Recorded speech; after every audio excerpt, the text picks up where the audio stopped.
प्यारे साथियों, दिल्ली वासियों, आज हम चर्चा करेंगे रानीबाग थाने में दर्ज DD नंबर 28A डेटेड 24/18 थाना रानीबाग। ASI जगदीश ने ये रात को 10:50 के अंदर DD एंट्री दर्ज करी और ये DD एंट्री पूरी झूठ का पुलिंदा है।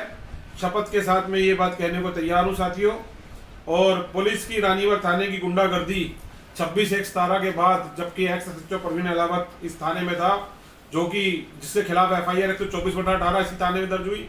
और इसी के साथ जो पुलिसकर्मी थे, जिन्होंने एक आदमी को अजय अपार्टमेंट के सामने APJ स्कूल के साथ में शराब पी के नशे के अंदर धुत 3 आदमियों के साथ मिलकर उड़ा दिया।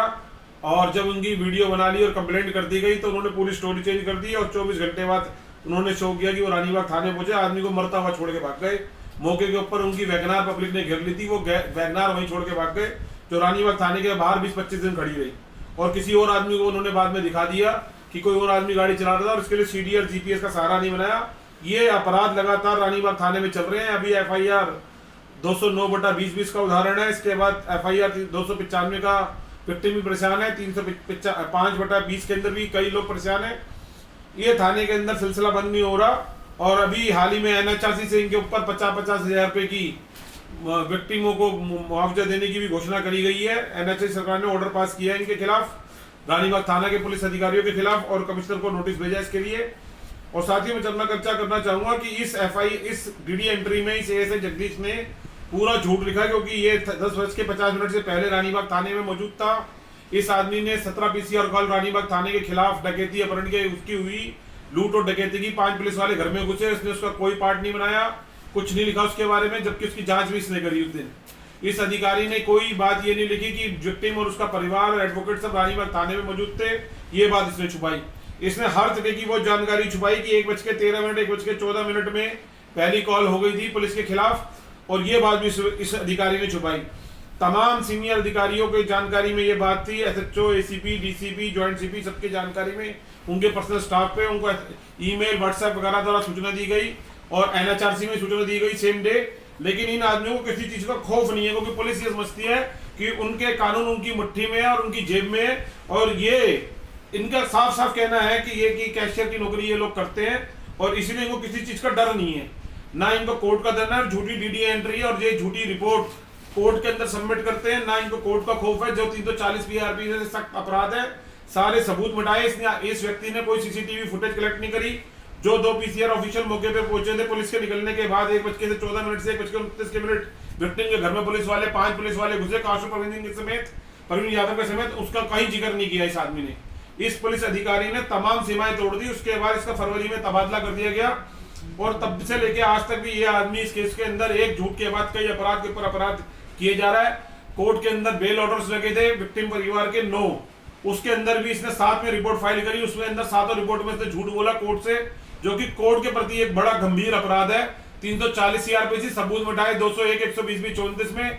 और जो अपराध करने वाले पुलिसकर्मी थे उनको उनके अपराध के बचाने के लिए, अपराधियों को उनके अपराध से बचाने के लिए, अपराध की सजा से बचाने के लिए 218 IPC में अपराध है, 167 IPC में अपराध है। नकली DD एंट्री इन्होंने मैनिपुलेट करी और अन्य बहुत सारे सेक्शन है जिनके अंदर इन्होंने अपराध किए लगातार, और 24/1/18 से आज तक करते ही आ रहे हैं।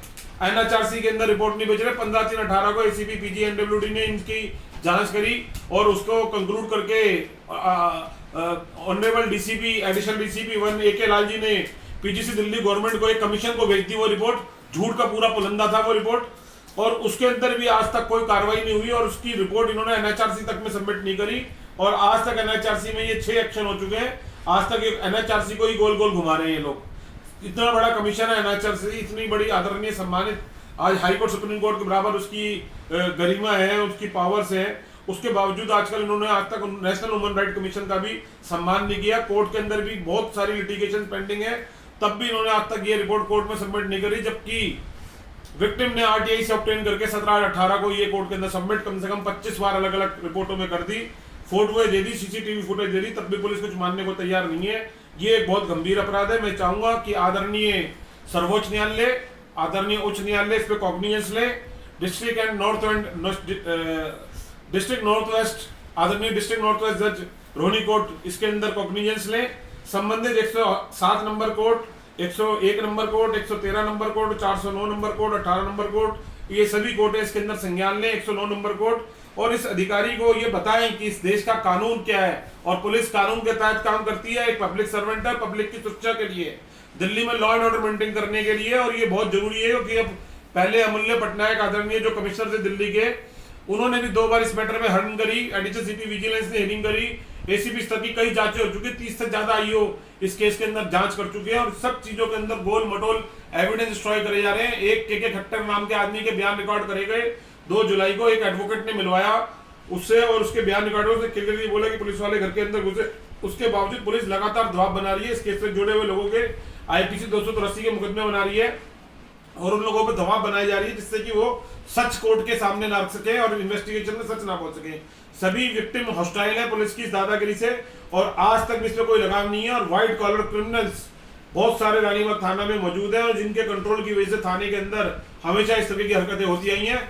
मैं फिर पुनः लास्ट के अंदर गुजारिश करूंगा सर्वोच्च न्यायालय से, आदरणीय सर्वोच्च न्यायालय, आदरणीय उच्च न्यायालय, डिस्ट्रिक्ट जज north and west Rohini court bar association के सभी 3890 एडवोकेट्स जो है उन सबसे भी मेरी प्रार्थना है। बहुत सारे एडवोकेट्स ने हमारा इस केस में साथ दिया है। रानीबाग के पूर्व पुलिसकर्मी और बहुत सारे आईपीएस जिन्होंने भी प्रयास किए हैं, सागर प्रसाद हुड्डा जी ने भी प्रयास किए इसके अंदर और कई अधिकारियों ने प्रयास किए हैं। उनके कुछ जो दोषी पुलिसकर्मी हैं उनके तबादले भी हुए, लेकिन आज तक रिजल्ट नहीं आ सका और ये बहुत गंभीर विषय है और ऐसे लोगों को सजा मिलनी चाहिए। जब तक ऐसी ठोस कार्रवाई नहीं होगी, इससे दिल्ली के जनता के अंदर दिल्ली पुलिस की छवि खराब होती है। जिस दिल्ली पुलिस की छवि को लाखों हजारों आदमियों ने अपना बलिदान देके आज गौरवान्वित किया है पूरे भारत में और विश्व में, जिस दिल्ली पुलिस की एक गरिमा है, उस गरिमा को भ्रष्ट अधिकारियों ने खराब किया है, एरेंट पुलिस ऑफिसर्स ने। और देश के गृह मंत्री अमित शाह जी की भी छवि खराब होती है। पूर्व गृह मंत्री श्री राजनाथ सिंह जी भी इसमें 10 से 18 को और उनके पीए केपी सिंह जी इसको अंदर कॉग्निजेंस ले चुके हैं और कमिश्नर ऑफ पुलिस तक इसके अंदर 2 बार इंक्वायरी मार्क कर चुके हैं। कोई इनको घबराहट नहीं है। इसका क्या स्पष्ट कारण है हमें नहीं पता, इस बारे में हम नहीं जानते कि इसका क्या कारण है। डीसीपी आउटर एसपी कुरुविला साहब भी इसके अंदर संज्ञान ले चुके, लेकिन ये पता नहीं चलता कि उनकी रिपोर्ट और उनके जो कॉग्निजेंस लिए है वो कागज कहाँ है, बदल दिए गए, गायब कर दिए गए, क्या होता है कुछ पता नहीं चलता। इसमें जब भी कोई आरटीआई लगाते हैं तो पुलिस कहती है कि 2F में जानकारी नहीं देंगे, कभी कहती है 8 में जानकारी नहीं देंगे, लेकिन आज जब कोर्ट के अंदर कागज पहुंच रहे हैं या तो गायब है या चेंज है या कुछ समझ में नहीं आ रहा क्या हो रहा है और कागज पूरी जगह से मिल नहीं पा रही है, कोर्ट से भी फाइलें गायब है। इसके कई और उदाहरण हम आपको देंगे। मैं चाहूंगा कि सभी लोग संज्ञान लें और सभी अधिवक्ताओं से भी मेरी ये है कि वो अपनी जब कोर्ट के अंदर प्रोसीडिंग करें कोई रानीबाग थाने की तो ये जरूर देखें और ये भी देखें कि रानीबाग थाने पर पिछले 2009 से लेके अब तक कितनी कंप्लेंटें फाइल हुई हैं और इन कंप्लेंटों पे क्या एक्शन हुआ और उनके अंदर क्या कार्रवाई हुई। और जब ये किसी की बेल अपोज करने जाते हैं तो ये बोलते हैं किसी के खिलाफ 1 मुकदमा है, 2 मुकदमे, 4 मुकदमे, 10 कंप्लेंटें हैं। इन जांच अधिकारियों के बारे में कोर्ट क्यों नहीं रिपोर्ट मंगवाती इनसे और ये क्यों नहीं पेश करते इनके अधिकारी कि इस पुलिसकर्मी का जो भ्रष्टाचार है, भ्रष्ट है, इसके खिलाफ 20 कंप्लेंट पहले पेंडिंग हुई है और ये 20 कंप्लेंटें दबा दी गई हैं।